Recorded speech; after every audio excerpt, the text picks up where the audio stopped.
الحمد لله نحمده ونستعينه ونؤمن به ونتوكل عليه ونعوذ بالله من شرور أنفسنا ومن سيئات أعمالنا من يهده الله فلا مضل له ومن يضلله فلا هادي له وأشهد أن لا إله إلا الله وحده لا شريك له وأشهد أن سيدنا محمدًا عبده ورسوله صلى الله على سيدنا محمد وعلى آله وأصحابه وبارك وسلم تسليما كثيرا أما بعد فأعوذ بالله من الشيطان الرجيم لقد جاءكم رسول من أنفسكم عزيز عليه ما عنتم حريص عليكم بالمؤمنين رؤوف رحيم رب اشرح لي صدري ويسر لي أمري واحلل عقدة من لساني يفقه قولي اللهم ألهمني رشدي وأعذني من شر نفسي ومن سيئات أعمالي. സർവശക്തനായ അള്ളാഹുവിൻ്റെ വിധിവിലക്കുകൾ രഹസ്യപരസ്യ ജീവിതത്തിൽ യഥാവിധി സൂക്ഷിക്കണമെന്ന് ഞാൻ എന്നെയും നിങ്ങൾ ഓരോരുത്തരെയും ഓർമ്മപ്പെടുത്തുന്നു, ഉണർത്തുന്നു. നമ്മുടെ ജീവിതത്തിൽ സംഭവിച്ചു പോയ ചെറുതും വലുതുമായ എല്ലാ ദോഷങ്ങളും പാപങ്ങളും അള്ളാഹു നമുക്ക് മാപ്പാക്കി തരുമാറാകട്ടെ.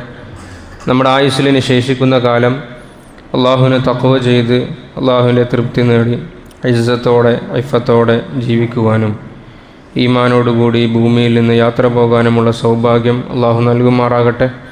രോഗികളായ വീടുകളിൽ ആശുപത്രികളിൽ കഴിയുന്നവർ അള്ളാഹു അവർക്ക് ആജിലും മുസ്തമിറുമായ ശിഫ പ്രദാനം ചെയ്യട്ടെ. ദുആ കൊണ്ട് വസിയത്ത് ചെയ്ത ആളുകൾ അള്ളാഹു അവരുടെയും നമ്മളുടെയും ഒക്കെ ഹലാലായ ഉദ്ദേശങ്ങൾ സഫലീകരിക്കുകയും പ്രയാസങ്ങൾ ദൂരീകരിക്കുകയും ചെയ്യുമാറാകട്ടെ. ബഹുമാനമുള്ള മുഅ്മിനീങ്ങളെ, സത്യവിശ്വാസികളെ, മനുഷ്യൻ്റെ ഉൽപ്പത്തി മുതൽ തന്നെ മനുഷ്യൻ ലോകത്ത് താമസിക്കാൻ തുടങ്ങിയ കാലം മുതലുള്ള ചരിത്രം നമ്മൾ പരിശോധിച്ചാൽ മനുഷ്യരെല്ലാവരും തന്നെ കൂട്ടമായിട്ടും സംഘടിതമായിട്ടുമാണ് ജീവിച്ചു പോന്നിരുന്നത്. ഒറ്റപ്പെട്ട് കാടുകളിലോ മലയിടുക്കുകളിലോ ദ്വീപുകളിലോ ഒക്കെ ജീവിച്ചിരുന്ന ആളുകൾ വളരെ തുച്ഛമായ ആളുകളാണ്. ബഹുഭൂരിപക്ഷവും സാമൂഹികമായിട്ടാണ് ജീവിക്കുന്നത്. മനുഷ്യനെ വിവക്ഷിക്കുമ്പോൾ തന്നെ മനുഷ്യൻ എന്താണ് എന്ന് നമ്മൾ ഡിഫൈൻ ചെയ്യുമ്പോൾ പലപ്പോഴും നമ്മൾ പറയുന്ന ഒരു വിശദീകരണം സോഷ്യൽ ആനിമൽ എന്നാണ് പറയാറുള്ളത്, സാമൂഹിക ജീവിയാണ്. അപ്പോൾ ഈ മനുഷ്യന്മാർ സമൂഹത്തിൽ ഒരുമിച്ച് ജീവിക്കുമ്പോൾ ഇവരെ നിയന്ത്രിക്കുന്നതിന് വേണ്ടിയിട്ടും ഇവർക്ക് നിർദ്ദേശങ്ങൾ നൽകുന്നതിന് വേണ്ടിയിട്ടും ഇവർക്ക് വഴികാട്ടുന്നതിന് വേണ്ടിയിട്ടും അവരിൽ നിന്ന് തന്നെ നേതൃത്വത്തിലേക്ക് ചിലർ ഉയർന്നു വരും. അത് ചിലപ്പം ശാരീരികമായ അവസ്ഥകളുടെ പേരിലായിരിക്കാം, അല്ലെങ്കിൽ മറ്റുള്ള ആളുകൾക്കില്ലാത്ത മറ്റെന്തെങ്കിലും ബൗദ്ധികമോ അല്ലെങ്കിൽ അവരുടെ കഴിവുമായി ബന്ധപ്പെട്ട എന്തെങ്കിലും വിഷയത്തിൻ്റെ പേരിൽ നേതൃനിരയിലേക്ക് വരും. അങ്ങനെ ആരാണോ ലീഡർഷിപ്പിലേക്ക് വരുന്നത് അവരായിരിക്കും ആ സംഘത്തിനെ പിന്നീട് അവരുടെ എല്ലാ പ്രതിസന്ധി ഘട്ടങ്ങളിലും വളർച്ചൻ്റെ ഘട്ടങ്ങളിലൊക്കെ സഹായിക്കുകയും പരിപോഷിപ്പിക്കുകയും ചെയ്യുന്നത്. ഇതെല്ലാ വിഭാഗങ്ങളിലും നമുക്ക് പൊതുവായി കാണാൻ വേണ്ടി സാധിക്കുന്നതാണ്. പക്ഷേ ഈ നേതൃത്വമൊക്കെ താൽക്കാലികമാണ്. അവർക്ക് ആവശ്യമാകുന്ന സമയത്ത് ഒരു നേതാവ് ഉണ്ടാവും. ആ സംഘത്തിൻ്റെ അസ്തമയത്തോടുകൂടി ആ നേതാവും അസ്തമിക്കും. പിന്നെ പുതിയൊരു സംഘം ഉണ്ടാവും, അവർക്ക് പുതിയൊരു നേതാവ് ഉണ്ടാവും. ഇതിങ്ങനെ കാലത്തിൻ്റെ ഒഴുക്കിൽ നമുക്കിതിങ്ങനെ കാണാൻ വേണ്ടി സാധിക്കും. ഇത് പല മേഖലകളിൽ നമുക്ക് കാണാം. രാഷ്ട്രീയമായി നമുക്ക് കാണാം, സാമുദായികമായി നമുക്ക് കാണാൻ വേണ്ടി പറ്റും, ദേശീയമായി നമുക്ക് കാണാൻ വേണ്ടി പറ്റും, അന്തർദേശീയമായി നമുക്കൊക്കെ ഈ ഒരു രൂപം നമുക്ക് കാണാൻ വേണ്ടി സാധിക്കും. എന്നാൽ ഇതിൽ ഈ കാലത്തിൻ്റെ ഒഴുക്കിനെ അതിജീവിച്ചുകൊണ്ട് ലോകത്ത് നിലനിന്നു പോയ നേതാക്കന്മാരെക്കുറിച്ച് നമ്മൾ പഠിച്ചു നോക്കിയാൽ വളരെ കുറച്ച് ആളുകൾ മാത്രമേ നമുക്കങ്ങനെ കാണാൻ വേണ്ടി സാധിക്കുകയുള്ളൂ. നിലവിൽ നമ്മളതിൻ്റെ പട്ടിക പരിശോധിച്ച് നോക്കുമ്പോൾ നമുക്ക് കാണാൻ വേണ്ടി സാധിക്കുന്ന പ്രസിദ്ധരായ 5 ആളുകൾ, ടോപ്പ് 10 നമ്മൾ എടുത്തു കഴിഞ്ഞാൽ ആദ്യത്തെ 5 ആളുകളെ നമുക്ക് ഇങ്ങനെ വായിക്കാം. അതിലൊന്നാമത്തത് ഹബീബായ റസൂലുള്ളാഹി സല്ലല്ലാഹു അലൈഹി വസല്ലമ തങ്ങളാണ്. ആ പട്ടികയിൽ രണ്ടാമത് നമുക്ക് കാണാൻ സാധിക്കുന്നത് സയ്യിദുന ഈസാ നബി അലൈഹിസ്സലാത്തു വസ്സലാമാണ്. മൂന്നാമതായി നമുക്ക് കാണാൻ സാധിക്കുന്നത് മൂസാ നബി അലൈഹിസ്സലാത്തു വസ്സലാമാണ്. നാലാമതായി നമുക്ക് കാണാൻ വേണ്ടി സാധിക്കുന്നത് ബുദ്ധനെയാണ്. അഞ്ചാമതായി കാണാൻ സാധിക്കുന്നത് കൺഫ്യൂഷനിസം എന്ന മതത്തിൻ്റെ ഉപജ്ഞാതാവായ കൺഫ്യൂഷ്യസ് എന്ന് പറയുന്ന വ്യക്തിയാണ്. ഈ 5 ആളുകളെയാണ് അവർ ജീവിച്ച കാലത്തിനെ വിട്ടുകൊണ്ട് പതിറ്റാണ്ടുകളും നൂറ്റാണ്ടുകളും സർവൈവ് ചെയ്തുകൊണ്ട് ആ നേതാക്കന്മാർ ഇന്നും പലരുടെയും മനസ്സുകളിൽ ജീവിക്കുന്നുണ്ടെങ്കിൽ അത് ഈ പറയപ്പെട്ട 5 പേരാണ്. ഇനി ഈ 5 പേരെ തന്നെ നമ്മൾ വീണ്ടും ഒന്ന് ഷോർട്ട് ലിസ്റ്റ് ചെയ്ത് കഴിഞ്ഞാൽ അതിൽ കൺഫ്യൂഷ്യസ് എന്ന് ചിലപ്പം ആ മതം ഇപ്പം നമ്മൾ പറഞ്ഞപ്പോഴായിരിക്കും പല ആളുകളും ആദ്യം കേട്ടിട്ടുണ്ടാവുക. അയാൾ ആരാണ് എന്നോ അല്ലെങ്കിൽ അദ്ദേഹത്തിൻ്റെ ഐഡിയോളജി എന്താണെന്നോ ഫിലോസഫി എന്താണെന്നോ പോലും വളരെ കുറച്ച് ആളുകൾക്ക് മാത്രമേ അറിയൂ. ഇനി അറിയുന്ന ആളുകൾ തന്നെ ആ കൺഫ്യൂഷ്യസ് മതം പിന്തുടരുന്നുണ്ടോ എന്ന് ചോദിച്ചാൽ അത് അവർക്ക് മാത്രമേ അറിയൂ. ഇനി ശ്രീബുദ്ധൻ്റെ അവസ്ഥയിലേക്ക് വന്നു കഴിഞ്ഞാൽ പോലും ഒരു പക്ഷേ നമ്മൾ സ്കൂളുകളിലൊക്കെ പാഠ്യപദ്ധതിയിൽ പഠിച്ചതിൻ്റെ പേരിൽ നമുക്ക് ഓർമ്മയുണ്ടാകും. ബുദ്ധൻ്റെ കുറേ തത്വങ്ങളുണ്ട്, അഹിംസയുമായി ബന്ധപ്പെട്ട 8 കാര്യങ്ങൾ എന്നൊക്കെ പറഞ്ഞിട്ട് കുറേ കാര്യങ്ങളുണ്ട്. അതും വളരെ കുറച്ച് ആളുകൾക്ക് മാത്രമേ അറിയുകയുള്ളൂ. അതും ലോകത്തിൻ്റെ എല്ലായിടങ്ങളിലും അത് വ്യാപിച്ചിട്ടില്ല, വളരെ കുറച്ച് സ്ഥലങ്ങളിൽ മാത്രമേ വ്യാപിച്ചിട്ടുമുള്ളൂ. ഇനി നമ്മൾ ബാക്കിയുള്ള 3ലേക്ക് വന്നു കഴിഞ്ഞാൽ ഒന്ന് മൂസാ നബി അലൈഹി സ്വലാത്തു വസ്സലാമാണ്. പിന്നെ ഈസാ നബി അലൈഹി സ്വലാത്തു വസ്സലാമും അഷ്റഫുൽ ഖൽഖായ റസൂലുള്ളാഹി സ്വല്ലല്ലാഹു അലൈഹി വസല്ലം തങ്ങളാണ്. നമ്മളെ സംബന്ധിച്ചിടത്തോളം ഇത് 3ഉം ഒന്നാണ്. എന്താ 3ഉം ഒന്നാണെന്ന് പറയാൻ കാരണം നമ്മൾ മൂസാ നബിയിലും വിശ്വസിക്കുന്നു, ഈസാ നബിയിലും വിശ്വസിക്കുന്നു, റസൂൽ സല്ലല്ലാഹു അലൈഹി വസല്ലം തങ്ങളിലും വിശ്വസിക്കുന്നു. ഈ 3 പേരും വന്നിരിക്കുന്ന സ്രോതസ് ഒന്നിൽ നിന്നാണ്, അള്ളാഹുവിൽ നിന്നാണ്. 3 പേരെയും പ്രവാചകന്മാരെ അയച്ചിട്ടുള്ളത് അള്ളാഹു തന്നെയാണ്. ഇവർ 3 പേര് എന്തുകൊണ്ട് ഇവർ സർവൈവ് ചെയ്തു എന്ന് ചോദിച്ചു കഴിഞ്ഞാൽ അവരുടെ മതത്തിൻ്റെ അടിസ്ഥാനത്തിൽ ആണ് സർവൈവ് ചെയ്തു പോയിരിക്കുന്നത്. മൂസാ നബി അലൈഹി സ്വലാത്തു വസ്സലാം ഇത്രയും സ്വാധീനവും മൂസാ നബി അലൈഹി സ്വലാത്തു വസ്സലാമിൻ്റെ മതമാകുന്ന യഹൂദ മതം ലോകത്ത് പ്രചാരണം കിട്ടിയിരിക്കുന്നത് മതാടിസ്ഥാനത്തിലാണ്, അല്ലെങ്കിൽ അതൊരു പൊളിറ്റിക്കൽ ഓർഗനൈസേഷൻ എന്ന തലത്തിലേ അല്ല. പക്ഷേ യഹൂദിയത്തും ലോകത്ത് നമ്മൾ നോക്കിക്കഴിഞ്ഞാൽ അതിൻ്റെ ജനസംഖ്യയും അതിനെ ഫോളോ ചെയ്യുന്ന ആളുകളും വളരെ തുച്ഛമാണ്. ആ യഹൂദിയത്തിൻ്റെ ഏറ്റവും അടിസ്ഥാന ഗ്രന്ഥമായ തൗറാത്ത് അല്ലെങ്കിൽ തോറ, ആ തോറയുടെ ഒറിജിനൽ ഭാഷയായ ഹിബ്രു ഭാഷ, ആ ഭാഷ ഈ യഹൂദികൾക്ക് തന്നെ എല്ലാവർക്കും അറിയുമെന്ന് ചോദിച്ചാലും വളരെ കുറച്ച് പേർക്ക് മാത്രമേ അറിയൂ. അങ്ങനെ നോക്കിയാൽ യഹൂദിയത്ത് 3ാം സ്ഥാനത്താണ് നമ്മുടെ മുമ്പിൽ ഈ ചർച്ചയിൽ. പിന്നെ നമ്മുടെ മുമ്പിലുള്ളത് ബഹുമാനപ്പെട്ട ഈസാ നബി അലൈഹി സ്വലാത്തു വസ്സലാമിൻ്റെ അവസ്ഥയാണ്. ഈസാ നബി അലൈഹി സ്വലാത്തു വസ്സലാമിൻ്റെ മതം എന്ന് പറയുന്നത് അത് ഇന്ന് നമ്മൾ രൂപാന്തരപ്പെട്ട് കാണുന്നത് ക്രിസ്ത്യാനിറ്റിയാണ്. ആ ക്രിസ്ത്യാനിറ്റി ഈസാ നബി അലൈഹി സ്വലാത്തു വസ്സലാമിന് രൂപപ്പെട്ട് ഈസാ നബിയുടെ അധ്യാപനങ്ങളിൽ നിന്നും തെറ്റിയിട്ടാണെങ്കിലും അടിസ്ഥാനപരമായി നമുക്ക് അഹ്ലി കിതാബ് എന്ന് വിളിക്കാം. അവരെ നമുക്ക് ലോകത്തിൽ ഇന്ന് ഏറ്റവും കൂടുതൽ പോപ്പുലേഷനിൽ മതാടിസ്ഥാനത്തിൽ ഒന്നാമതായി മുന്നിട്ട് നിൽക്കുന്നത് ക്രിസ്ത്യാനികളാണ്. ഇനി അവരുടെയും അവസ്ഥ നമ്മൾ പരിശോധിച്ച് നോക്കിയാൽ അവരുടെ അടിസ്ഥാന ഗ്രന്ഥം എന്ന് പറയുന്നത് ഇഞ്ചീലാണ്, അല്ലെങ്കിൽ പുതിയ നിയമമാണ്. ഇന്ന് ബൈബിൾ എന്ന് പറയുമ്പോൾ പഴയ നിയമവും പുതിയ നിയമവും, തൗറാത്തും സബൂറും ഇഞ്ചീലും 3ഉം കൂടി കൂടിയിട്ടാണ് ഇന്നത്തെ ബൈബിൾ എന്ന് പറയുന്നത്. അതിൽ പഴയ നിയമം അല്ലെങ്കിൽ സങ്കീർത്തനങ്ങൾ, സോങ് ഓഫ് സോളമൻ എന്ന് പറയുന്ന ഭാഗമൊക്കെ തൗറാത്തിൻ്റെ ഗണത്തിലാണ് വിടുക, സബൂറിൻ്റെ ഗണത്തിലാണ് വിടുക. ഇഞ്ചീൽ അല്ലെങ്കിൽ പുതിയ നിയമം അതിനെ പിൻപറ്റുന്ന ക്രിസ്ത്യാനികളെ നിങ്ങൾ നോക്കിക്കഴിഞ്ഞാൽ അതിൻ്റെ ഒറിജിനൽ ഭാഷയായ ലാറ്റിൻ ഭാഷയിലാണ് അല്ലെങ്കിൽ സുറിയാനി ഭാഷയിലാണ് ഇഞ്ചീലുള്ളത്. എത്ര ക്രിസ്ത്യാനികൾക്ക് അവരുടെ മതഗ്രന്ഥമായ ബൈബിളിൻ്റെ ഒറിജിനൽ വേർഷൻ അല്ലെങ്കിൽ വേഴ്സ് അറിയാമെന്ന് ചോദിച്ചാൽ വളരെ തുച്ഛമാണ്. ഇനി ഈ ക്രിസ്ത്യാനിറ്റിയെ അടിസ്ഥാനപരമായി പേരുകൊണ്ട് ക്രിസ്ത്യനാണ് എന്ന് പറയുന്നുണ്ടെങ്കിലും ആ ക്രിസ്തീയ മതത്തിലെ എത്ര ആളുകൾ അവരുടെ ആദർശത്തിൽ അടിയുറച്ച് ജീവിക്കുന്നുണ്ട് എന്ന് ചോദിച്ചാലും വളരെ വളരെ വളരെ കുറച്ച് മാത്രമേ ഉള്ളൂ. എന്നാൽ ഇതിൽ നിന്നൊക്കെ വ്യതിരിക്തമായി നമുക്ക് കാണാൻ സാധിക്കുന്ന ഒരേ ഒരു നേതാവുണ്ടെങ്കിൽ അത് ഷഫീഉന റസൂലുള്ളാഹി സ്വല്ലല്ലാഹു അലൈഹി വസല്ലം തങ്ങളാണ്. നമ്മളിവിടെ ഇതിങ്ങനെ പറയുമ്പോൾ നേതാവാകൽ അത് വലിയൊരു കാര്യമൊന്നുമല്ല. ഒരാൾ നേതാവാകാൻ വലിയ കാര്യമൊന്നും വേണ്ട. സാന്ദർഭികമായി ചില നേതാക്കന്മാരുണ്ടാകാറുണ്ട്. ഒരു പ്രശ്നം നാട്ടിൽ സംഭവിക്കുന്നു, ആ സന്ദർഭത്തിൽ അവിടുത്തെ ആളുകളുടെ മനസ്സിനെയും ഹൃദയത്തിൻ്റെ സ്പന്ദനത്തിനെയും മനസ്സിലാക്കിയിട്ട് പെരുമാറാനും പറയാനും പറ്റുന്ന ആളുകൾക്കൊക്കെ ഒരു നേതൃ പദവിയിലേക്ക് വരാൻ വേണ്ടി സാധിക്കും. പക്ഷെ അതൊക്കെ കുറച്ച് കഴിയുമ്പോൾ അസ്തമിച്ചു പോകും. നേതാവാകാൻ എല്ലാവരെയും കൊണ്ടും പറ്റും. കുറച്ച് മിടുക്കുണ്ടായാൽ മതി, വാക്സാമർത്ഥ്യം ഉണ്ടായാൽ മതി, അല്ലെങ്കിൽ ശാരീരിക മികവുണ്ടായാൽ മതി, അല്ലെങ്കിൽ തൻ്റെ മുമ്പിലിരിക്കുന്ന ഓഡിയൻസിനേക്കാൾ അറിവുണ്ടായാൽ മതി. പക്ഷേ ആ നേതാവ് എന്ന പദവിയെ പതിറ്റാണ്ടുകളോളം നൂറ്റാണ്ടുകളോളം നിലനിർത്തിക്കൊണ്ടു പോകുവാനും താൻ നേതാവ് എന്ന നിലക്ക് താൻ പറഞ്ഞു വെച്ചിരിക്കുന്ന, ആർട്ടിക്കുലേറ്റ് ചെയ്ത് വെച്ചിരിക്കുന്ന, മാനിഫെസ്റ്റ് ചെയ്തിരിക്കുന്ന നടപടികൾ, വിശ്വാസങ്ങൾ, മൂല്യങ്ങൾ അത് തലമുറകൾ തോറും കൈമാറാൻ അതെല്ലാവരും കൊണ്ട് സാധിക്കൂല. അതാണ് നമ്മൾ ഈ പറഞ്ഞ 5 ലാസ്റ്റ് വന്നത്. നമ്മൾ നോക്കൂ, നമ്മുടെ രാഷ്ട്രീയപരമായി മതപരമായി എത്രയോ ആളുകൾ നമുക്കറിയാം. പക്ഷെ അതിൻ്റെ ഒന്നും മൂല്യങ്ങൾ പിന്നീട് ഉണ്ടായില്ല, എല്ലാം അസ്തമിച്ചു പോയി. എന്നാൽ ബഹുമാനപ്പെട്ട റസൂലുള്ളാഹി സ്വല്ലല്ലാഹു അലൈഹി വസല്ലം തങ്ങൾ ഈസാ നബി അലൈഹി സ്വലാത്തു വസ്സലാമിൻ്റെ ശേഷം 570 ഈ ലോകത്ത് ഭൂജാതനായിക്കൊണ്ട് 40-ാമത്തെ വർഷം നുബുവത്തുമേറി ഇന്ന് നമ്മൾ 1500 വർഷം ഇങ്ങോട്ടേക്ക് കടക്കുമ്പോൾ റസൂൽ സല്ലല്ലാഹു അലൈഹി വസല്ലം തങ്ങളുടെ അന്നത്തെ അനുയായികളുടെ എണ്ണവും ഇന്നത്തെ അനുയായികളുടെ എണ്ണവും നമ്മൾ വെറുതെ ഒന്ന് ഒരു റഫ് കാൽക്കുലേഷൻ നടത്തിയാൽ ഹജ്ജത്തുൽ വദായിൽ നബി നിങ്ങൾ അവസാനമായി പ്രസംഗിക്കുമ്പോൾ അന്നത്തെ ഏകദേശം ഒരു എസ്റ്റിമേഷൻ എന്ന് പറയുന്നത് 1,00,000 സഹാബാക്കളാണ്. ആണും പെണ്ണും അടങ്ങിയ 1,00,000 സഹാബാക്കൾ നബി തങ്ങളുടെ പ്രസംഗം കേൾക്കാൻ. ഇന്ന് 2026 ആകുമ്പോൾ നബി തങ്ങളുടെ വഫാത്തൊക്കെ കഴിഞ്ഞ് ഇത്രയും വർഷം നമ്മൾ പിന്നിടുമ്പോൾ ഇന്ന് നബി തങ്ങളുടെ അനുയായി മുഹമ്മദ് എന്ന നാമം കേൾക്കുമ്പോൾ സല്ലല്ലാഹു അലൈഹി വസല്ലം എന്ന് പേര് പറയുന്ന അനുയായികളുടെ എണ്ണം എന്ന് പറയുന്നത് 2 ബില്യണാണ്. 200 കോടി മനുഷ്യർ. ഒരു നേതാവിനെ സർവൈവ് ചെയ്ത് കൊണ്ടുപോകണമെങ്കിൽ ആ നേതാവിൻ്റെ പൊതു സ്വഭാവത്തിൽ നിന്നും എന്തെല്ലാം മികച്ചു കാണിക്കാൻ വേണ്ടി സാധിക്കുമോ? പല നേതാക്കന്മാരും നമ്മുടെ ഉള്ളിൽ വലിയ സൂപ്പർ ഹീറോസ് ആയിട്ട് കാണുന്ന പല ആളുകളുണ്ട്. ശരിക്കും അവരവരുടെ ജീവിതത്തിൽ സൂപ്പർ ഹീറോസേ ആയിരിക്കൂല. പിന്നെ ഇവരെങ്ങനെ നമ്മുടെ ഹൃദയത്തിൽ സൂപ്പർ ഹീറോസ് ആയെന്ന് ചോദിച്ചു കഴിഞ്ഞാൽ ഈ നേതാവിന് ശേഷം വന്ന കുറേ ആളുകളുണ്ടാവും. അവർക്ക് ചില താല്പര്യങ്ങളുണ്ടാവും.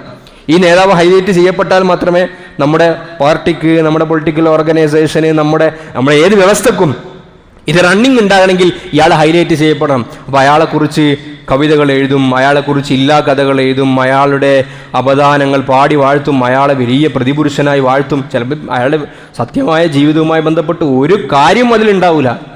അതുകൊണ്ടാണ് പലപ്പോഴും നമ്മളിങ്ങനെ പറയാറുണ്ട്, never meet your super heroes എന്ന് പറയാറുണ്ട്.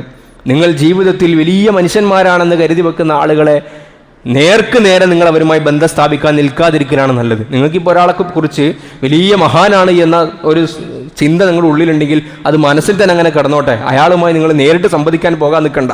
കാരണം നേരിട്ട് സംവദിച്ചു കഴിഞ്ഞാൽ നമ്മുടെ മനസ്സിലുള്ള ആ പ്രതിഷ്ഠകളൊക്കെ പൊളിഞ്ഞു വീഴും. നമ്മൾ കരുതും നമ്മൾ അങ്ങനെ കേട്ട ആളല്ലല്ലോ ഇത്, നമ്മൾ അങ്ങനെ ധരിച്ച ആളല്ലല്ലോ ഇത്, ഇത്ര മോശമായിരുന്നല്ലേ എന്നൊക്കെ തോന്നും. അപ്പോൾ ഒരു നേതാവിനെ പ്രതിഷ്ഠിക്കപ്പെടണമെങ്കിൽ വലിയ അധ്വാനം ഉണ്ടാകേണ്ടതുണ്ട്. അയാളുടെ ചിത്രങ്ങൾ ഇവിടെ ആവശ്യമാണ്, അയാളുടെ ശബ്ദങ്ങൾ ഇവിടെ ആവശ്യമാണ്. അയാൾക്ക് വേണ്ടി മാത്രം രാവും പകലും പണിയെടുക്കാനുള്ള PR ഏജൻസീസ്, നമ്മൾ ഇന്ന് പറയുന്ന PR ഏജൻസീസ് പഴയ കാലത്ത് ഈ ലിറ്ററേച്ചറുമായി ബന്ധപ്പെട്ട ആളുകളാണ്. കവികൾ അല്ലെങ്കിൽ രാജാവിൻ്റെ ആളുകളുണ്ടല്ലോ, അവരാണ്. എന്നാൽ മുഹമ്മദ് റസൂലുള്ളാഹി സ്വല്ലല്ലാഹു അലൈഹി വസല്ലം ഇതൊന്നുമില്ലാതെ, നമ്മൾ പലപ്പോഴും ചിന്തിക്കാറില്ലേ, ഒരു ചിത്രമെങ്കിലും ഉണ്ടായിരുന്നെങ്കിൽ എത്ര നന്നായിരുന്നു, ഒരു ഫോട്ടോയെങ്കിലും ഉണ്ടായിരുന്നെങ്കിൽ തസവ്വുർ ചെയ്യാറ് നമുക്ക്. മുഹമ്മദ് സല്ലല്ലാഹു അലൈഹി വസല്ലം എന്ന പേര് കേൾക്കുമ്പോൾ, മുഹമ്മദ് എന്ന പേര് കേൾക്കുമ്പോൾ നമ്മുടെ മുമ്പിൽ ആ അക്ഷരങ്ങൾ മാത്രമേ തെളിയുന്നുള്ളൂ. അതിൻ്റെ അപ്പുറത്തേക്ക് ഒരു ചിത്രം പോലും അല്ലാഹു തആല നമുക്ക് വിട്ടു നൽകിയില്ല. അങ്ങനെ ആ ചിത്രത്തിൻ്റെ സ്വാധീനത്തിലും ഒരു പക്ഷേ അങ്ങനെ ഒരു ചിത്രം ഉണ്ടായിരുന്നെങ്കിൽ ലോകത്ത് വരക്കപ്പെട്ട ചിത്രങ്ങളിൽ ഏറ്റവും സുന്ദരമായ ചിത്രം ഹബീബുന റസൂലുള്ളാഹി സ്വല്ലല്ലാഹു അലൈഹി വസല്ലം തങ്ങളുടെ ചിത്രമായിരിക്കും. ആയിഷ ബീവി റളിയല്ലാഹു തആല അൻഹ പറഞ്ഞില്ലേ, യൂസുഫ് നബി അലൈഹി സ്വലാത്തു വസ്സലാമിൻ ഈ കൊട്ടാരത്തിലെ സ്ത്രീകളുടെ മുമ്പിൽ കൂടി നടന്നു പോയ സമയത്ത് അവരൊക്കെ അവരുടെ കൈകൾ മുറിച്ചു. ഫഖത്തഅന ഐദിയഹുന്ന, സൗന്ദര്യത്തിൽ ഭ്രമിച്ചുപോയി, മതിമറന്നുപോയി. തങ്ങൾ മുറിച്ചു കൊണ്ടിരിക്കുന്നത് തങ്ങളുടെ സ്വന്തം കരങ്ങളാണ് എന്ന് ഓർമ്മ പോലും ഇല്ലാതെ അവസ്ഥ വന്നു എന്ന് ആ ചരിത്രം ഇങ്ങനെ പറയുമ്പോൾ ആയിഷ ബീവി റളിയല്ലാഹു അൻഹ പറയുന്നുണ്ട്, യൂസുഫ് നബിൻ്റെ സൗന്ദര്യം കണ്ടിട്ട് ആ കൊട്ടാരത്തിലെ സ്ത്രീകൾ അവരുടെ കരങ്ങൾ മുറിച്ചു പോയെങ്കിൽ എൻ്റെ ഭർത്താവ് മുഹമ്മദ് റസൂലുള്ളാഹി സ്വല്ലല്ലാഹു അലൈഹി വസല്ലം തങ്ങളെ ആയിരുന്നു കണ്ട് ഇരുന്നത് എങ്കിൽ അവർ ഹൃദയം പൊട്ടി മരിച്ചേനെ എന്ന് ആയിഷ റളിയല്ലാഹു തആല അൻഹ പറയുന്നുണ്ട്. അപ്പോൾ നമുക്ക് കരുതാം, സ്വാഭാവികമായി ഒരു ഭാര്യ തൻ്റെ ഭർത്താവിനെ പറ്റി അങ്ങനെയല്ലേ പറയൂ. എത്ര കാണാൻ വിരൂപിയാണെങ്കിലും ഭാര്യൻ്റെ കണ്ണിൽ അത്രയും സുന്ദരനായിരിക്കുമല്ലോ. സഹാബാക്കളുടെ നറേഷനും ഹദീസും നിങ്ങൾ പരിശോധിച്ച് നോക്കൂ. അനസ് ബിൻ മാലിക് റളിയല്ലാഹു തആല അൻഹുവിനോട് നബി തങ്ങളുടെ വഫാത്തിന് ശേഷം ഒരാൾ ചോദിക്കുന്നുണ്ട്, ഒന്ന് തങ്ങളുടെ രൂപം എന്ന് പറഞ്ഞുതരുമെന്ന് ചോദിക്കുന്നുണ്ട്. എങ്ങനെയാ തങ്ങളുടെ രൂപം, ഞങ്ങൾ കാണാൻ എങ്ങനെയാണെന്ന് ചോദിക്കുമ്പോൾ അനസ് റളിയല്ലാഹു അൻഹു പറയുന്ന വാക്ക് എന്താണെന്നറിയോ, നിങ്ങൾ എന്നോട് നബി സല്ലല്ലാഹു അലൈഹി വസല്ലം തങ്ങളെക്കുറിച്ച് ചോദിക്കരുത്, എന്താണ് രൂപം എന്ന് എന്നോട് ചോദിക്കരുത്. കാരണം ഞാൻ എൻ്റെ കണ്ണറച്ച് ഞാൻ ഹബീബിനെ കണ്ടിട്ടില്ല. കണ്ടിട്ട് മതി വരിക. ഓരോ ദർശനത്തിലും ഓരോ നോട്ടത്തിലും റസൂൽ സല്ലല്ലാഹു അലൈഹി വസല്ലം തങ്ങളുടെ സൗന്ദര്യത്തിൻ്റെ വിവിധ തലങ്ങളാണ് ബോധ്യപ്പെടുന്നത്. ബഹുമാനപ്പെട്ട സഹാബാക്കൾ പറയുമായിരുന്നു, മാ മസ്തുദീബാജൻ വലാ ഹരീറൻ അല്യന മിൻ കഫി റസൂലില്ലാഹി സല്ലല്ലാഹു അലൈഹി വസല്ലം. നബി തങ്ങളുടെ കൈയിനേക്കാൾ മാർദ്ദവമായ, ഉൾക്കൈ മുസാഫഹ ചെയ്യുമ്പോൾ സ്പർശിക്കുമല്ലോ, ആ കൈയിനേക്കാൾ മാർദ്ദവമായ ഒരു പട്ടും ഞാൻ സ്പർശിച്ചിട്ടില്ല എന്ന് പല സഹാബാക്കളും പറയുമായിരുന്നു. അപ്പോൾ അതാണ് നബി സല്ലല്ലാഹു അലൈഹി വസല്ലം തങ്ങളുടെ സൗന്ദര്യം. അത് അങ്ങനെ ഞാൻ പറഞ്ഞു വെക്കുന്നത്, അങ്ങനെ ഒരു ചിത്രം വരക്കപ്പെട്ടിട്ടുണ്ടായിരുന്നുവെങ്കിൽ ആ നബി തങ്ങളുടെ ചിത്രമായിരിക്കും ലോകത്തെ ഏറ്റവും സുന്ദരമായ ചിത്രം. പക്ഷെ അള്ളാഹു അത് നമുക്ക് നൽകിയില്ല. വേണ്ട, ആ നബി തങ്ങളെ കാണാനുള്ള ഭാഗ്യം 23 വർഷം അതും എല്ലാവർക്കും കിട്ടിയില്ലല്ലോ. എല്ലാവർക്കും കിട്ടിയില്ല, വളരെ കുറച്ച് ആളുകൾക്ക് മാത്രം. അബ്ദുല്ലാഹിബ്നു ഉമ്മു മക്തൂം റളിയല്ലാഹു അൻഹു ഒക്കെ അന്ധനായ സഹാബിയാണ്, തങ്ങളെ കൂടെ ഉണ്ടായിട്ടും കാണാൻ പറ്റിയില്ല. എല്ലാവർക്കും നബി തങ്ങൾ തങ്ങളെ കാണിച്ചു കൊടുത്തുമില്ല. എന്നിട്ടും റസൂൽ സല്ലല്ലാഹു അലൈഹി വസല്ലം തങ്ങൾ സർവൈവ് ചെയ്തു പോയി. കേവലം ഒരു വ്യക്തി എന്ന നിലക്ക് മാത്രമാണ്, ഒരിക്കലുമല്ല. തങ്ങൾ നിലനിന്നു, തങ്ങളുടെ ആശയം നിലനിന്നു, തങ്ങളുടെ ആദർശം നിലനിന്നു. സത്യത്തിലില്ലേ, നമ്മൾ ഇസ്ലാമിൻ്റെ ഏത് വിഷയവും നമുക്ക് സംസാരിക്കുമ്പോൾ വൈകാരികമല്ലാതെ നമുക്ക് സംസാരിക്കാൻ വേണ്ടി പറ്റും. ശരീഅത്തിൻ്റെ ഏത് വിഷയം നമ്മൾ സംസാരിക്കുമ്പോൾ നമുക്ക് പിന്നെ പക്ക ഇന്റലക്ച്വലി ബൗദ്ധികമായിട്ട് മാത്രം സംസാരിക്കാൻ വേണ്ടി പറ്റും. നമ്മുടെ ഇമോഷൻസ് ഒക്കെ നമുക്ക് കൺട്രോൾ ചെയ്യാം. ഇതൊക്കെ പൊട്ടിപ്പോകുന്ന ഒരു ഇടമുണ്ടെങ്കിൽ അത് മുഹമ്മദ് റസൂലുള്ളാഹി സ്വല്ലല്ലാഹു അലൈഹി വസല്ലം തങ്ങളാണ്. അതാണ് അല്ലാഹു തആല ആ മുഹമ്മദ് എന്ന നാമത്തിൽ ഒളിപ്പിച്ചു വെച്ചിരിക്കുന്ന രഹസ്യം. റസൂൽ സല്ലല്ലാഹു അലൈഹി വസല്ലം തങ്ങളാകുന്ന നേതാവിനെയും മറ്റു നേതാക്കന്മാരെ നമ്മൾ തുലനം ചെയ്യുമ്പോൾ എന്തുകൊണ്ട് നമ്മൾ നബി തങ്ങൾ അനുയായിയായി എന്നതിൽ അഭിമാനം കൊള്ളണം എന്നതിൻ്റെ ഉത്തരം നമുക്ക് കിട്ടും. ബാക്കി ലോകത്തുള്ള ഏത് നേതാക്കന്മാരെ നമ്മൾ പരിശോധിച്ച് നോക്കിയാൽ എല്ലാ നേതാക്കന്മാരുടെയും ജീവിതത്തിൻ്റെ എല്ലാ മേഖലകളും നമുക്ക് ലഭ്യമല്ല. നിങ്ങൾ ആരെയും മനസ്സിൽ കൊണ്ടുവന്നു നോക്കി ഈ സമയത്ത്, അത് രാഷ്ട്രീയമായിട്ടാകട്ടെ, അല്ലെങ്കിൽ സാമുദായികമായിട്ടാകട്ടെ, അല്ലെങ്കിൽ കായികപരമായിട്ടാകട്ടെ, അല്ലെങ്കിൽ കലാപരമായിട്ടാകട്ടെ, നിങ്ങൾ നേതാവെന്ന് കാണുന്ന വിശ്വസിക്കുന്ന ആരെയും നിങ്ങൾ മനസ്സിലേക്ക് കൊണ്ടുവന്ന് നോക്കൂ. നിങ്ങൾക്ക് അവരുടെ എന്തൊക്കെ അറിയാം, അവരുടെ സംസാരം എങ്ങനെയായിരുന്നു, ഒരുപക്ഷെ അത് നിങ്ങൾക്ക് അറിയണ്ടാവും.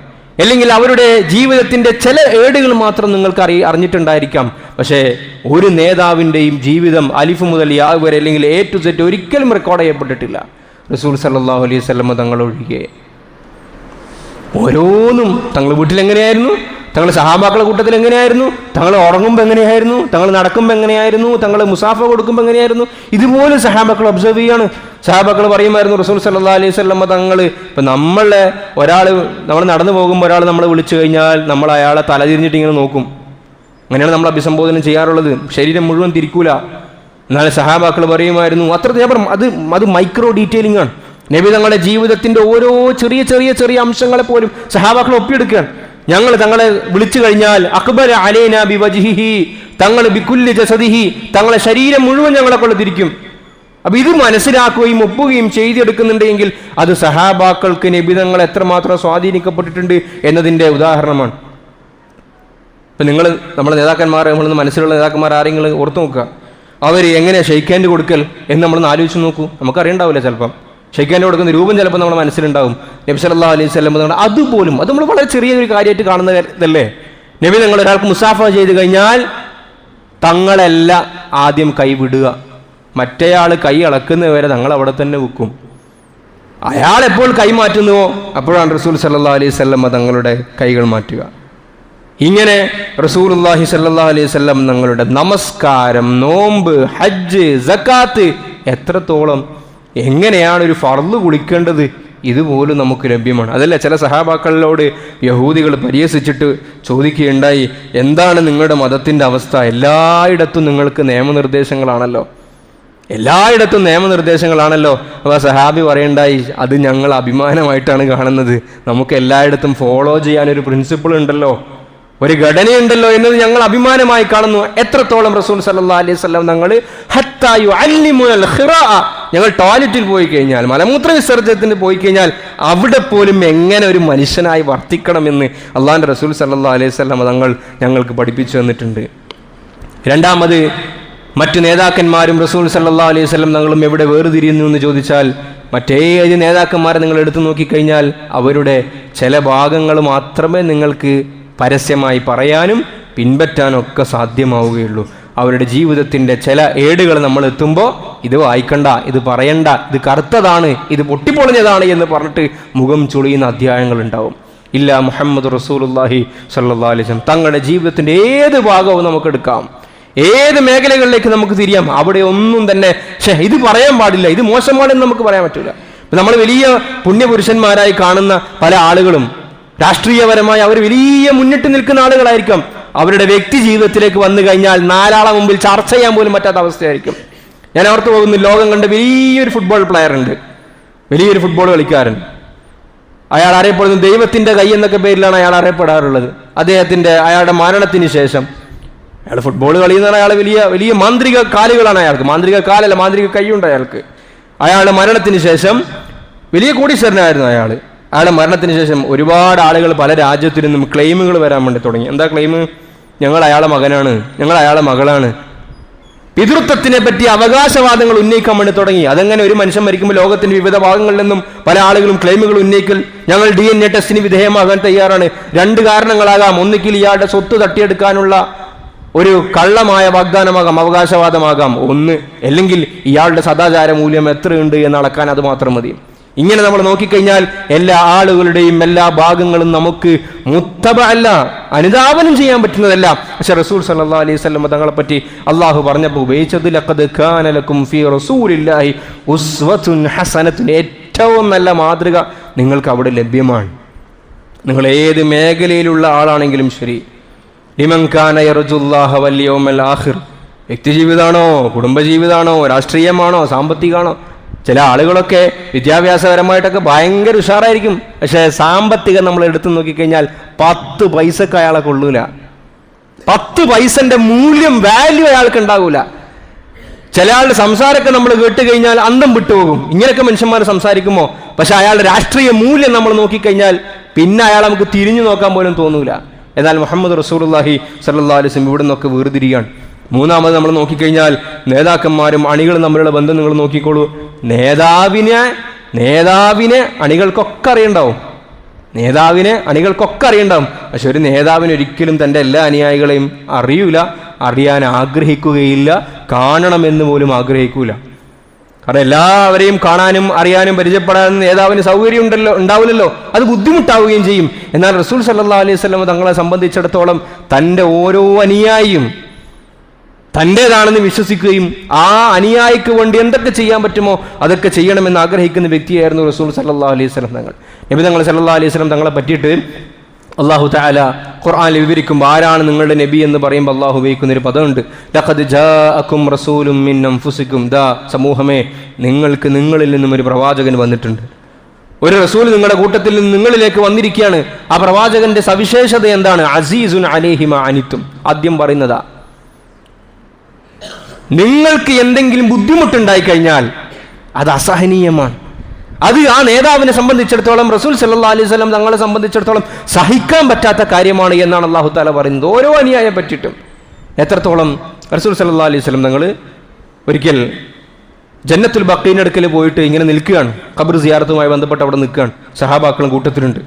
നബി തങ്ങൾ ഇങ്ങനെ പറയുന്നു, വദിത്തു ലൗ അന്നി ലഖീതു ഇഖ്വാനി, ഞാൻ എൻ്റെ സഹോദരങ്ങളെയൊക്കെ ഒന്ന് കണ്ടിരുന്നുവെങ്കിൽ എന്ന് ആശിച്ചു പോവുകയാണ്. അപ്പോൾ സഹാബാക്കൾ ചോദിച്ചു, അല്ല നബിയെ, ഞങ്ങൾ അങ്ങയുടെ സഹോദരന്മാരല്ലേ, ഞങ്ങളിവിടെ ഉണ്ടല്ലോ, അല്ല ഇവിടെ ഇല്ലാത്ത സഹോദരന്മാർ അല്ലെങ്കിൽ സഹാബാക്കൾ, വീട്ടിലുള്ള സഹാബാക്കളെ കുറിച്ചാണ് തങ്ങൾ ആവലാതിപ്പെടുന്നത്. റസൂൽ സല്ലല്ലാഹു അലൈഹി വസല്ലം തങ്ങൾ പറഞ്ഞു, അല്ല, എൻ്റെ സഹോദരങ്ങൾ ആരാണെന്ന് അറിയുമോ? അന്തും അസ്ഹാബി, നിങ്ങൾ എൻ്റെ അനുചരന്മാരാണ്, എൻ്റെ കൂടെ സഹവസിച്ചവരാണ്. എൻ്റെ സഹോദരന്മാരെന്ന് പറഞ്ഞാൽ എനിക്ക് ശേഷം വരുന്നൊരു സമൂഹമുണ്ട്, ആ സമൂഹം എന്നെ കണ്ടിട്ടില്ല, എൻ്റെ ശബ്ദം അവർ കേട്ടിട്ടില്ല, പക്ഷേ അവർ എന്നിൽ വിശ്വസിച്ചു. അവരാണ് എൻ്റെ ഇഖ്വാനുകൾ, അവരാണ് എൻ്റെ സഹോദരന്മാർ, അവരെ കാണാൻ ഞാൻ ആഗ്രഹിക്കുന്നു എന്ന് മുഹമ്മദ് റസൂലുള്ളാഹി സ്വല്ലല്ലാഹു അലൈഹി വസല്ലം. ഓരോ നേതാവിലേക്കും ഏതൊക്കെ അനുയായികൾക്ക് എത്തിച്ചേരാൻ വേണ്ടി പറ്റും, ആ നേതാവിലേക്ക് എത്തിച്ചേരണമെങ്കിൽ അനുയായികൾക്ക് ഏതൊക്കെ വാതിലുകൾ മുട്ടേണ്ടി വരും, ഏതൊക്കെ ഇടയാളന്മാരെ സമീപിക്കേണ്ടി വരും. ഇങ്ങനെയല്ലാതെ ഒരു സാധാരണക്കാരനായ ഒരു പാർട്ടി പ്രവർത്തകനോ ഒരു സംഘടനാ പ്രവർത്തകനോ ഒരു അനുയായിക്കോ ഒരു നേതാവിലേക്കും എത്തിച്ചേരൽ സാധ്യമല്ല. എന്നാൽ മുഹമ്മദ് റസൂലുള്ളാഹി സ്വല്ലല്ലാഹു അലൈഹി വസല്ലം അവിടെ കുട്ടിയെന്നോ വൃദ്ധനെന്നോ സ്ത്രീയെന്നോ ആണെന്നോ പെണ്ണെന്നോ കറുത്തവനെന്നോ വെളുത്തവനെന്നോ എന്നോ ഒരു വിവേചനവുമില്ല. ആലോചിച്ചൊക്കെ എന്താ ബിലാൽ റളിയല്ലാഹു അൻഹു മാറ്റിയെടുക്കാൻ എന്ത് മാജിക്കാണ് നബി സല്ലല്ലാഹു അലൈഹി വസല്ലം കാണിച്ചത്. നബി തങ്ങൾ ഇങ്ങനെ രാത്രി നടന്നു പോകുമ്പോൾ ബിലാൽ റളിയല്ലാഹു അൻഹു ഒട്ടകത്തിന്റെ കുരു, പിന്നെ ഈത്തപ്പഴത്തിന്റെ കുരു ഇങ്ങനെ പൊടിച്ചുകൊണ്ടിരിക്കുകയാണ്. അത് പൊടിച്ചിട്ടാണ് ഒട്ടകത്തിന് ഭക്ഷണം ഉണ്ടാക്കണം. ഈത്തപ്പഴത്തിന്റെ കാരൊക്കെ കുരു പൊടിക്കുക എന്ന് പറയുന്നത് വലിയ അധ്വാനമുള്ള ജോലിയാണ്. നബി സല്ലല്ലാഹു അലൈഹി വസല്ലം രാത്രി ഇങ്ങനെ നടന്നു പോകുമ്പോൾ ബിലാൽ റളിയല്ലാഹു അൻഹു അറിയുന്നില്ല ഇതിനെ മുഹമ്മദ് സല്ലല്ലാഹു അലൈഹി വസല്ലം തങ്ങളാണെന്ന്. ചോദിക്കും, നിങ്ങൾ എന്താ ചെയ്യുന്നത്? അവൻ പറഞ്ഞു, ഇങ്ങനെ എൻ്റെ ഡ്യൂട്ടി ഇത് ചെയ്യലാണ്, ഇത് ഇത്ര സമയത്തിനുള്ളിൽ പൂർത്തീകരിക്കണം, അല്ലെങ്കിൽ യജമാനൻ്റെ തല്ലും മർദ്ദനമൊക്കെ ഞാൻ സഹിക്കേണ്ടി വരും, ഞാൻ ഉറങ്ങിയിട്ടില്ല, ഞാൻ ക്ഷീണിതനാണ്. റസൂൽ സല്ലല്ലാഹു അലൈഹി വസല്ലം തങ്ങൾ പറഞ്ഞു, നിങ്ങൾ അവിടെ കുറച്ച് സമയം വിശ്രമിച്ചു, ഞാൻ നിങ്ങൾക്ക് ചെയ്തു തരാം. എലക്ഷൻ ആകുമ്പോൾ 2 വോട്ട് കിട്ടുന്നതിന് വേണ്ടി ജനങ്ങൾക്ക് മുമ്പിലും മീഡിയക്ക് മുമ്പിലും കസർത്ത് കാണിക്കുന്ന രാഷ്ട്രീയ നേതാക്കന്മാരെ പറ്റിയിട്ടോ അല്ലെങ്കിൽ PR വർക്കിൽ കൂടി ഇമോഷണൽ BGM-ഉം അതുപോലെ സാധനമൊക്കെ മീഡിയയൊക്കെ ഉപയോഗിച്ചിട്ട് മനുഷ്യ മനസ്സുകളെ മാനിപ്പുലേറ്റ് ചെയ്യുന്ന രാഷ്ട്രീയ നേതാക്കളെക്കുറിച്ച് ഒരു നേതാവിനെക്കുറിച്ചും അല്ല സംസാരിക്കുന്നത്.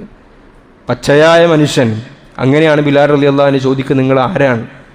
കറുത്തവനാണ് ഞാൻ, ഒരു വട്ടം നോക്കിയാൽ രണ്ടാമത് നോക്കാൻ തോന്നൂല, അങ്ങനത്തെ കറുപ്പ്. എന്നിട്ട് നിങ്ങൾ എന്തുകൊണ്ട് എന്നെ സഹായിക്കുന്നു? അപ്പം പറഞ്ഞു, ഞാൻ മുഹമ്മദ് റസൂലുള്ളാഹി സ്വല്ലല്ലാഹു അലൈഹി വസല്ലം. ആ ബിലാൽ റളിയല്ലാഹു അൻഹു എന്ന് പറയുന്ന പ്രവർത്തകൻ, നമ്മുടെ ഭാഷ പറഞ്ഞ പ്രവർത്തകൻ, ആ ബിലാൽ റളിയല്ലാഹു അൻഹു കൊണ്ട് നബി തങ്ങൾ കഅബന്റെ മുകളിൽ കയറ്റിയിട്ട് ബാങ്ക് കൊടുപ്പിച്ചെങ്കിൽ അതാണ് മുഹമ്മദ് റസൂലുള്ളാഹി സ്വല്ലല്ലാഹു അലൈഹി വസല്ലം. ചില പാർട്ടിയിലൊക്കെ അങ്ങനെ സാധാരണക്കാരനായ പ്രവർത്തകന്മാരുണ്ടോ? അപ്പം ഈ സാധാരണക്കാരനാണെന്ന് ബോധ്യം നേതാവിനും ഉണ്ടാവും. അപ്പം ഈ നേതാവ് മാക്സിമം അവനെ ഇരുത്തേണ്ടടുത്തിരുത്തും. അവനൊരു പരിധിക്കപ്പുറം നമുക്ക് ഉയർത്താൻ പാടില്ല. പ്രത്യേകം നമുക്കത് നമ്മുടെ അസ്തിത്വത്തിനും നമ്മുടെ നിലനിൽപ്പിനും ഭീഷണിയാണ്. ഇങ്ങനെ ഓരോ ആളും. അനസ് ബിൻ മാലിക് റളിയല്ലാഹു അൻഹു ഒരു സഹോദരനുണ്ടായിരുന്നു. ആ സഹോദരനൊരു പക്ഷിക്കുഞ്ഞുണ്ടായിരുന്നു വളർത്തിക്കൊണ്ടിരിക്കുന്നത്. അപ്പം നബി തങ്ങൾ ഇങ്ങനെ പോകുമ്പോൾ ഈ പക്ഷിനൊക്കെ കാണാറുണ്ട്. ഒരു ദിവസം നോക്കുമ്പോൾ ആ പക്ഷിക്കുഞ്ഞിനെ കാണുന്നില്ല. നബി തങ്ങൾ ചോദിക്കുകയാണ്, യാ അബാ നുമൈർ മാ ഫഅലൻ നുഗൈർ, എന്ത് പറ്റി, നിന്റെ കുരുവിക്ക് എന്ത് പറ്റി? ഇങ്ങനെ ഓരോ അണികളിലേക്കും ഇറങ്ങി അവരുടെ ഹൃദയത്തിനെ മനസ്സിലാക്കി അസീസുൻ അലൈഹി മാ അനിത്തും, നിങ്ങൾക്ക് സംഭവിക്കുന്ന ബുദ്ധിമുട്ടുകൾ മുഹമ്മദ് റസൂലുള്ളാഹി സ്വല്ലല്ലാഹു അലൈഹി വസല്ലം തങ്ങൾക്ക് സഹിക്കാൻ പറ്റുന്നതല്ല എന്ന് പരിശുദ്ധമായ ഖുർആൻ. 4-മതായി നമ്മൾ നോക്കുമ്പോൾ കാണാൻ പറ്റുന്നത്, മറ്റെല്ലാ നേതാക്കന്മാരെയും നമ്മൾ നോക്കിക്കഴിഞ്ഞാൽ അവരെല്ലാവരും സാന്ദർഭികമായി ഓർമ്മിക്കപ്പെടുന്നവർ മാത്രമാണ്. സാന്ദർഭികമായി അവർക്കൊക്കെ ഓർക്കാൻ വേണ്ടി ഒരു ദിവസം വേണം, ഒരു ദിവസം, അല്ലെങ്കിൽ എന്തെങ്കിലുമൊക്കെ പുതിയ പ്രശ്നങ്ങൾ ഉണ്ടാകണം. അപ്പോൾ മാത്രമേ ആ നേതാവും ആ നേതാവിൻ്റെ പേരും ഐഡിയോളജിയും ഒക്കെ ഓർക്കപ്പെടുന്നുണ്ടാവുകയുള്ളൂ. എന്നാൽ മുഹമ്മദ് റസൂലുള്ളാഹി സ്വല്ലല്ലാഹു അലൈഹി വസല്ലം തങ്ങൾ അല്ലാഹു തആല പറഞ്ഞു, വറഫഅനാ ലക ദിക്റക, നബിയെ അങ്ങ് ഈ പ്രപഞ്ചത്തിൽ നിന്നും അസ്തമിക്കുന്നില്ല. ഒരു ഫിലോസഫിക്കൽ ഡിബേറ്റാണത്. എന്താ, നബി തങ്ങൾ മരിച്ചോ ഇല്ലേ എന്ന് തെറ്റിദ്ധരിച്ചു പോകരുത്. മരണം എന്ന് പറയുമ്പോൾ നമ്മൾ അർത്ഥമാക്കുന്ന ശരീരം ഈ പ്രപഞ്ചത്തിൽ നിന്നും ശരീരത്തിൽ നിന്നും ആത്മാവ് വേർപെട്ട് ശരീരം മണ്ണോട് ചേരുന്ന ഒരു പ്രതിഭാസമായി നമ്മൾ മനസ്സിലാക്കിയ മരണം. ആ മരണത്തിനും അപ്പുറം ആ മനുഷ്യൻ ഓർമ്മകളിൽ ജീവിക്കുന്നുണ്ടെങ്കിൽ അതല്ലേ യഥാർത്ഥമായ ജീവൻ എന്നൊരു ഫിലോസഫിക്കൽ ചോദ്യമുണ്ട്. അങ്ങനെയെങ്കിൽ മുഹമ്മദ് റസൂലുള്ളാഹി സ്വല്ലല്ലാഹു അലൈഹി വസല്ലം തങ്ങൾ മരിച്ചിട്ടില്ലല്ലോ എന്നാണ് ചോദ്യം. തങ്ങൾ എവിടെ മരിച്ചിട്ടുള്ളത്? അഷ്ഹദു അല്ലാ ഇലാഹ ഇല്ലല്ലാഹ് അഷ്ഹദു അന്ന മുഹമ്മദ് റസൂലുള്ളാഹ്. ബാങ്ക് ശരിയാകണോ? അള്ളാന്റെ പേര് പറഞ്ഞു, നബി തങ്ങളുടെ പേര് പറയൂല, ബാങ്ക് ശരിയാവൂല. അത്തഹിയ്യാത്തിൽ ഇരുന്നിട്ട് ഒന്നാമത്തെ റക്അത്തിൽ സൂറത്തുൽ ബഖറ ഓതി, രണ്ടാമത്തെ റക്അത്തിൽ ആൽ ഇംറാൻ ഓതി. ശരി, നീ ഒന്നാമത്തെ അത്തഹിയ്യാത്തിലും അവസാനത്തെ അത്തഹിയ്യാത്തിലും എത്തിയിട്ട് അഷ്ഹദു അല്ലാ ഇലാഹ ഇല്ലല്ലാഹ് പറഞ്ഞിട്ടാണ് സലാം വീട്ടിയതെങ്കിൽ നിസ്കാരം ശരിയാവൂല. ضم الإله اسم النبي إلى اسمه إذا قال في الخمس المؤذين أشهد അള്ളാഹുവിന്റെ പേര് എവിടൊക്കെ പറഞ്ഞിട്ടുണ്ട് ഉടനെ അള്ളാഹു നബി തങ്ങളുടെ പേരും ചേർക്കും, മറന്നു പോകാൻ പാടില്ല. ഇങ്ങനെ വറഫഅനാ ലക ദിക്റക, നബിയെ അങ്ങ് അസ്തമിക്കുന്നില്ല. എല്ലായിടത്തും ബാങ്ക് എടുത്തുകൊണ്ടിരിക്കുകയാണ്, ബാങ്ക് വിളിക്കപ്പെട്ടുകൊണ്ടിരിക്കുകയാണ്, നമസ്കാരത്തിൽ ഓർക്കപ്പെടുന്നു. ഒരു മനുഷ്യൻ ഭൂമിയിലേക്ക് വരുമ്പോൾ അവന്റെ ചെവിയിലേക്ക് ആദ്യം കൊടുക്കപ്പെടുന്നത് ബാങ്കും ഇഖാമത്തുമാണ്. അതിലുമുണ്ട് മുഹമ്മദ് റസൂലുള്ളാഹി സ്വല്ലല്ലാഹു അലൈഹി വസല്ലം. ഇങ്ങനെ ഒരിക്കലും അസ്തമിക്കാത്ത, ഓർമ്മയിൽ നിന്നും വിസ്മൃതിയിലേക്ക് പോകാത്ത നേതാവുണ്ടെങ്കിലും അതും റസൂലുള്ളാഹി സ്വല്ലല്ലാഹു അലൈഹി വസല്ലമ തങ്ങൾ മാത്രമാണ്. പ്രിയമുള്ളവരെ, നമ്മളെ സംബന്ധിച്ചിടത്തോളം ആ നേതാവിൻ്റെ അനുയായിയാകാൻ പറ്റിയല്ലോ, സാധിച്ചല്ലോ എന്നത് നമുക്ക് ഏറ്റവും അഭിമാനത്തിൻ്റെ കാരണമാണ്. കാരണം എന്താണെന്നറിയോ? നമ്മളിതെല്ലാം കഴിഞ്ഞിട്ട് നമ്മുടെ ഈ ലോകത്തെ അധ്വാനങ്ങളും ബുദ്ധിമുട്ടുകളും ഒക്കെ കഴിഞ്ഞ് മഹ്ശറിൽ നമ്മളെത്തി വലിയ ഹിസാബിന് വേണ്ടി നമ്മൾ വെയിറ്റ് ചെയ്യുമ്പോൾ ഓരോ നബിമാരുടെ അടുത്തും നമ്മൾ പോകും. ഹദീസിൽ കാണാം, ഇമാം ബുഖാരി റളിയല്ലാഹു അൻഹു റിപ്പോർട്ട് ചെയ്യുന്ന ഹദീസാണ്. ആദം നബി അലൈഹി സ്വലാമിൻ്റെ അടുക്കിലേക്ക് പോകും. നിങ്ങൾ നമ്മളെ വാപ്പല്ലേ, ഒന്ന് ഇടപെടണം നമ്മളെ വിഷയത്തിൽ. ആദം നബി പറയും, ഇല്ല, ഞാൻ വലിയ പ്രയാസത്തിലുള്ള, നിങ്ങൾ നൂഹ് നബിൻ്റെ അടുക്കിലേക്ക് പോയിക്കോ, ചിലപ്പോൾ നൂഹ് നബി നിങ്ങൾക്ക് സഹായിച്ചേക്കാം. നൂഹ് നബിൻ്റെ അടുക്കിലേക്ക് പോകും. നൂഹ് നബി പറയും, ഇല്ല, ഞാനും വലിയ പ്രയാസത്തിലാണ്, നിങ്ങൾ ഇബ്രാഹിം നബിൻ്റെ അടുക്കിലേക്ക് പോയിക്കോ. ഇബ്രാഹിം നബിൻ്റെ അടുക്കിലേക്ക് പോകുമ്പോൾ ഇബ്രാഹിം നബി നമ്മളെ തള്ളും. കമാ സല്ലൈത അലാ ഇബ്രാഹിം വഅലാ ആലി ഇബ്രാഹിം. ഇബ്രാഹിം നബി പറയും എനിക്കാവില്ല, ഞാൻ എൻ്റെ കാര്യത്തിൽ പ്രയാസത്തിലാണ്. അതിനുശേഷം നിങ്ങളൊന്ന് മൂസാ നബിനെ സമീപിച്ചു നോക്കൂ. മൂസാ നബിന്റെ അടുക്കിലേക്ക് പോകും. അങ്ങനെ നിരാശയോടെ പാതി ബാക്കി വെച്ച പ്രതീക്ഷയോടുകൂടി മൂസാ നബി തള്ളിയിട്ട് ഈസാ നബിയിലേക്ക് എത്തും. ഈസാ നബിയും പറയും എനിക്കും പ്രയാസത്തിലാണ്, നിങ്ങൾ പോകേണ്ടത് മുഹമ്മദ് റസൂലുള്ളാഹി സ്വല്ലല്ലാഹു അലൈഹി വസല്ലം. യൗമ യദ്ഉ ആദമും വ അംബിയ നഫ്സി നഫ്സി നഫ്സി നഫ്സി നഫ്സിയ യൗമ യദ്ഉ ഖൈറു ഖൽഖിൽ അംബിയ ഉമ്മത്തി യാ ഉമ്മത്തി യാ ഉമ്മിയ. റസൂൽ സ്വല്ലല്ലാഹു അലൈഹി വസല്ലം തങ്ങൾ പറയുന്ന വാക്ക്, മഹ്ശർ ഇങ്ങനെ എല്ലാവരും കൂടി ഇങ്ങനെ നിൽക്കുമ്പോൾ എല്ലാവരും വിളിക്കുന്ന വാക്ക് നഫ്സി നഫ്സി നഫ്സി എന്നാ. എൻ്റെ കാര്യം ശരിയായ മതി. എൻ്റെ ഭാര്യ, എൻ്റെ മക്കൾ, എൻ്റെ ഉമ്മ, എൻ്റെ വാപ്പ, എൻ്റെ സഹോദരങ്ങൾ, എൻ്റെ അധ്യാപകന്മാർ, എൻ്റെ ശിഷ്യന്മാർ, ഇതൊന്നും എനിക്കിപ്പോൾ ആലോചിക്കാൻ സമയമില്ല. എൻ്റെ നഫ്സ് എനിക്ക് രക്ഷപ്പെടണം എന്ന ആ മുദ്രാവാക്യത്തിൻ്റെ ഇടയിൽ വേറിട്ട ഒരു ശബ്ദം കേൾക്കുന്നുണ്ടെങ്കിൽ ഉമ്മത്തി ഉമ്മത്തി എന്ന വിളി മാത്രമാണ്. അത് മുഹമ്മദ് റസൂലുള്ളാഹി സ്വല്ലല്ലാഹു അലൈഹി വസല്ലം തങ്ങൾ വരും. ഹദീസിൽ കാണാം, അള്ളാഹുവിന്റെ മുമ്പിൽ വന്നിട്ട് സുജൂദിൽ കിടക്കും റസൂലുള്ളാഹി സ്വല്ലല്ലാഹു അലൈഹി വസല്ലം. ഇവിടുന്ന് ഇത്ര പ്രയാസം സഹിച്ചിട്ട് ആ മഹ്ശറിലെത്തിയിട്ട് ശരിക്കും ആദ്യം തങ്ങളല്ലേ സ്വർഗത്തിലേക്ക് പോകേണ്ടത്? ആദ്യം തങ്ങളല്ലേ സ്വർഗത്തിലേക്ക് പോകേണ്ടത്? എന്നിട്ട് സ്വർഗത്തിലെ ആസ്വാദനക്ക് കഴിഞ്ഞിട്ട് പിന്നെ പുറത്ത് വന്നിട്ട് നമുക്ക് വേണ്ടി ശുപാർശ ചെയ്യാം. അങ്ങനെയല്ല, സുജൂദിൽ കിടക്കും തങ്ങൾ സല്ലല്ലാഹു അലൈഹി വസല്ലം. അള്ളാഹ് പറയും യാ മുഹമ്മദ് സല്ലല്ലാഹു അലൈഹി വസല്ലം ഇർഫ, തങ്ങളിപ്പോൾ തല കുണിക്കാൻ പാടില്ല, ഉയർത്ത് എന്ന് പറയും. തല ഉയർത്ത് നബിയെ, സൽ ചോദിക്ക് നബിയെ, തുഅത ഞാൻ തരാം. വസ്ഫ, തങ്ങൾക്ക് എന്താണ് എന്നോട് ആവശ്യപ്പെടാനുള്ളത്? ആരെ വിഷയത്തിലാണ് തങ്ങൾക്ക് ആവശ്യപ്പെടാനുള്ളത്? തങ്ങൾ റെക്കമെൻഡ് ചെയ്യും, ഞാൻ സ്വീകരിക്കാം. അല്ലാഹു തആലയോട് നബിതങ്ങൾ ആവശ്യപ്പെടുന്ന എന്താ?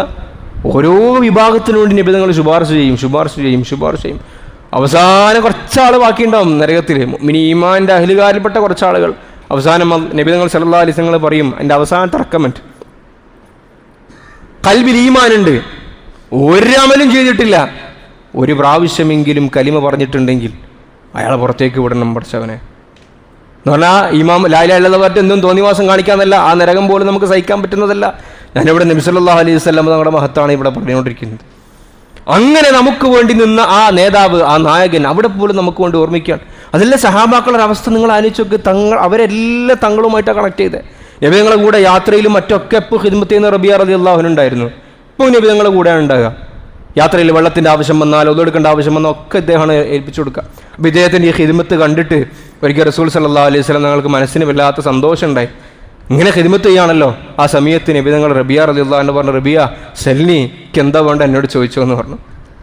നിങ്ങൾ നോക്കൂ, ഒരു നേതാവിൻ്റെ അടുത്ത് നിന്ന് ഒരു അനുയായിക്ക് കിട്ടാൻ പറ്റുന്ന ഏറ്റവും നല്ല അംഗീകാരം, നീ എന്നോട് ചോദിക്കുന്ന പറഞ്ഞു. സൽനി, അള്ളാഹു ചില അധികാരങ്ങൾ കൊടുത്തിട്ടുണ്ട് റസൂൽ സല്ലല്ലാഹു അലൈഹി വസല്ലം ഞങ്ങൾക്ക്.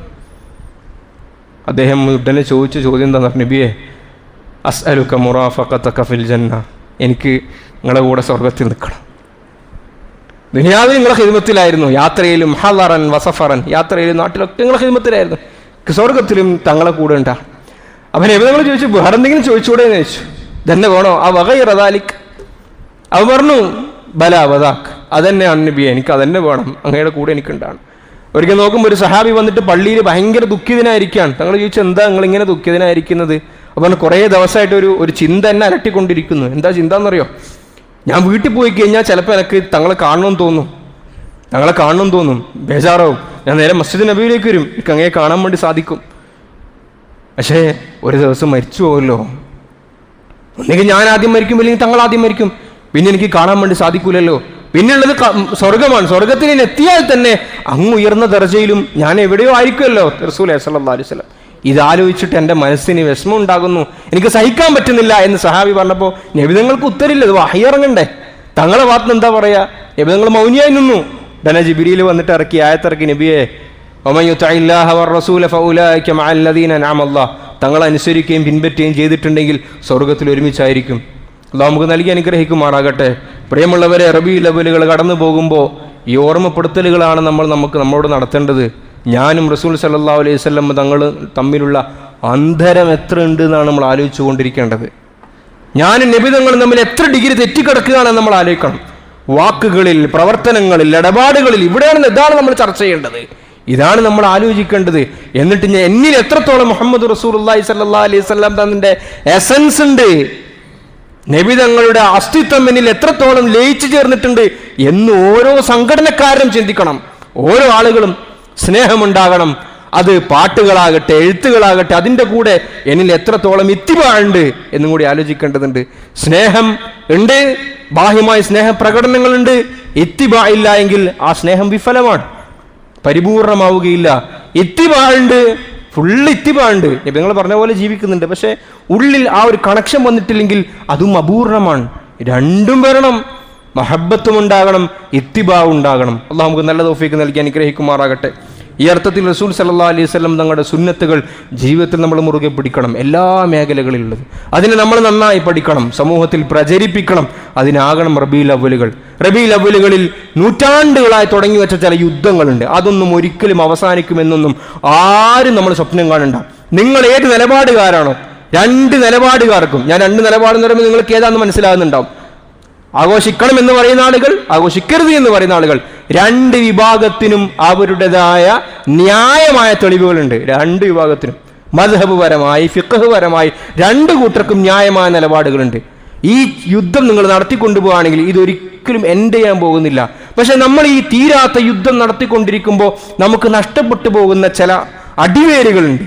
ഇവിടെ നമുക്ക് നഷ്ടപ്പെട്ടു പോകുന്ന യുവത റസൂൽ സല്ലല്ലാഹു അലൈഹി വസല്ലം തങ്ങൾ ആരാണെന്ന് വരച്ചു കാണിക്കാൻ പറ്റുന്ന ഏറ്റവും നല്ല സമയവും സന്ദർഭവുമാണ്.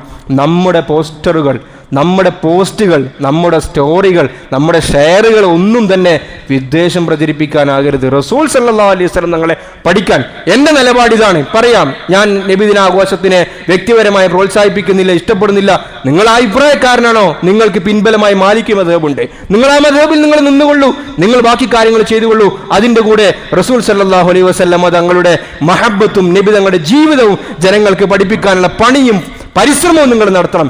ഏതൊരാൾ പറയാണ് ഞാൻ റസൂൽ സല്ലല്ലാഹു അലൈഹി വസല്ലം തങ്ങളുടെ നബിദിനാഘോഷത്തിന് അനുകൂലിക്കുന്നു, നബി തങ്ങളുടെ മദ്ഹ് പറയൽ ഞാൻ അംഗീകരിക്കുന്നു, ശരി, നിങ്ങൾക്കും ഷാഫി മദ്ഹബിന്റെ പിന്തുണയുണ്ട്, നിങ്ങൾ ആ നിലപാടിൽ നിന്നുകൊള്ളും. പക്ഷെ നിങ്ങളുടെ ഊർജ്ജം നിങ്ങൾ ഉപയോഗിക്കേണ്ടത് ആ നിലപാട് നിന്നുകൊണ്ട് തന്നെ ആ നിലപാടിനെ ന്യായീകരിച്ച് ഇനി മുന്നോട്ടേക്ക് പോകേണ്ടതില്ല.